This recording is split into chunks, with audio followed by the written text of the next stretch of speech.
Chicken পকোড়ার বেসন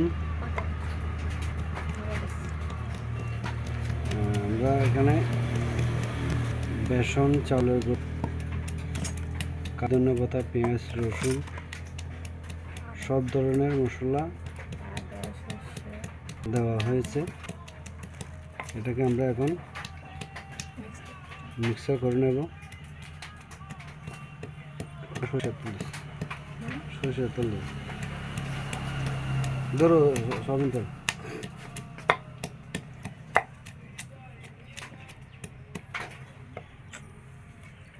একটু দেয়। আমরা এখন এটাকে মেখে নেব।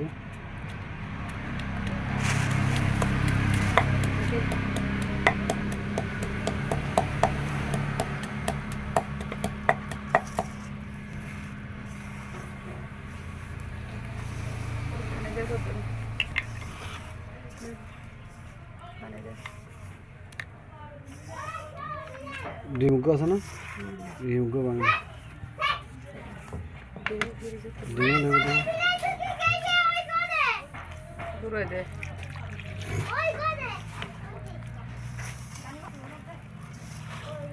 কীভাবে আপনারা মেখে নেবেন। সবগুলো মিক্সার করে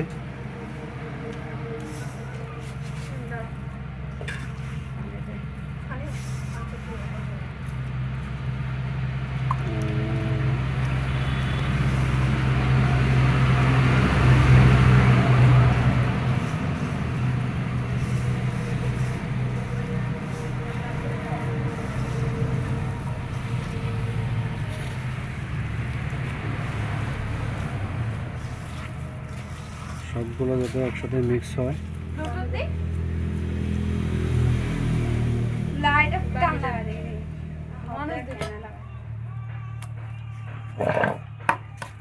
একটা ডিম দিয়ে দিবেন।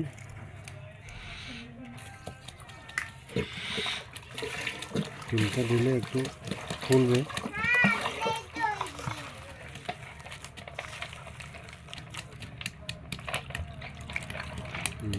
ঠিক একদম পাতলা যেটা হয়ে যায় সেভাবে মাখতে হবে।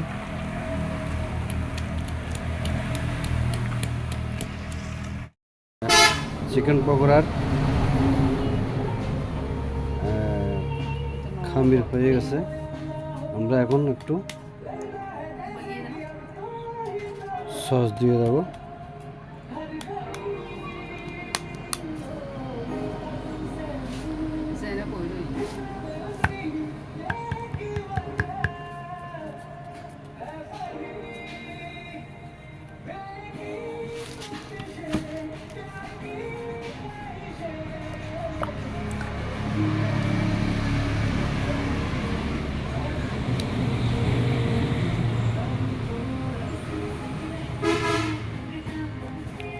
একটা হালকা সস দিয়ে দিচ্ছি।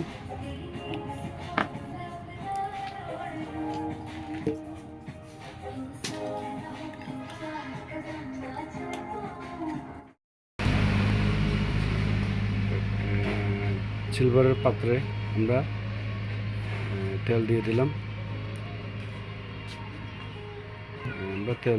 তেলটা গরম হলে আমরা পকোড়া ছেড়ে দেব। তেল সয়াবিন তেল 1 নম্বরটা আমরা দিয়েছি। সয়াবিন তেল নিজে যখন বানিয়ে খাবেন তেলটা ভালো দিবেন, কোনো পাম অয়েল দেবেন না। স্বাস্থ্যসম্মত সরষের তেল দিবেন। নিজেরা যখন খাবেন ভালোটা দিয়ে খাবেন। আমরা চিকেনগুলো একটু সরষের তেলে ভেজে নেব, যাতে ভিতরে মাংসগুলা টেস্ট হয়। যদি এভাবে আমরা ডাইরেক্ট দিয়ে দেন তাহলে ভিতরে মাংস মজা হবে না। এটাই আর কি। আমরা একটু বেজে নিচ্ছি মাংসগুলো।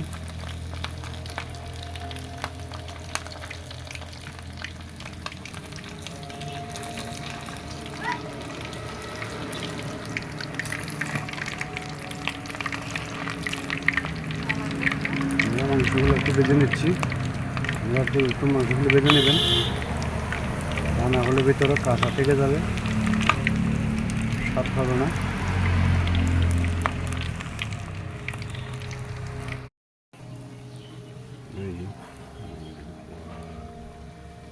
ঠিক এভাবে আপনারা নামিয়ে নেবেন। একটা একটা করে তেলের মধ্যে দিয়ে দিবেন।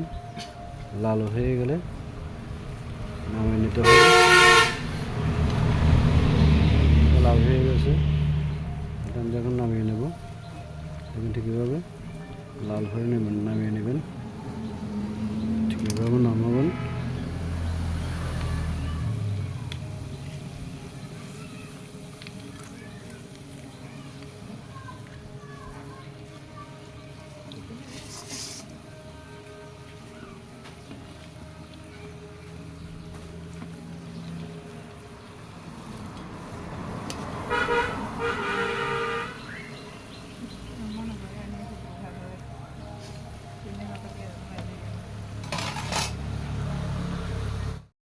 আমরা এখন লাল হয়ে গেছে,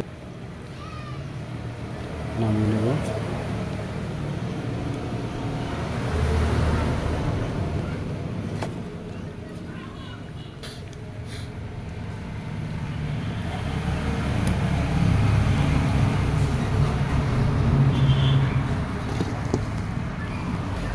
লাল হয়ে গেলে নামিয়ে নেবেন। দেখেন আমরা এখন নামিয়ে নেব, লাল হয়ে গেছে।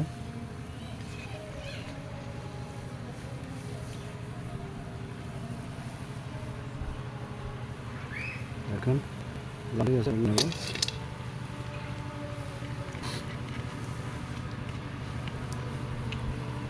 দেখেন তেলগুলো ঠিক কীভাবে ঝেড়ে নামাবেন।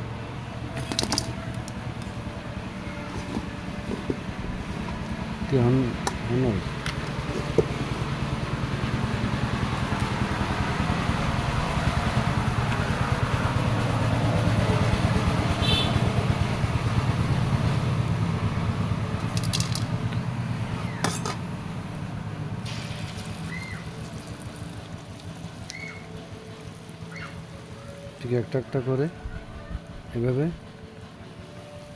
এখান থেকে নেবেন, একটা একটা করে তেলের মধ্যে দিয়ে দেবেন।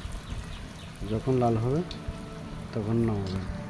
বেশি রাখলে, বেশি লাল হয়ে গেলে তিতে হয়ে যাবে, পুড়ে যাবে। আমাদের চিকেন পকোড়া ভাজা শেষ হয়েছে, আমরা তেলে করে নামিয়ে ফেলেছি। এই পর্যায়ে আমরা দেখেন কত সুন্দর করে আমরা চিকেন পকোড়া ভেজে নিয়েছি। ঠিক আমরা এভাবে যা যা উপাদান দিয়েছি সব উপাদান দিয়ে বাড়িতে বানিয়ে খাবেন। ধন্যবাদ সবাইকে ভিডিওটি ফার্স্ট থেকে লাস্ট পর্যন্ত দেখার জন্য। যারা যারা আমার ভিডিও দেখবেন সবাই সাবস্ক্রাইব করে নেবেন, ফেসবুকে ফলো করে দেবেন। ধন্যবাদ সবাইকে। আসসালামু আলাইকুম।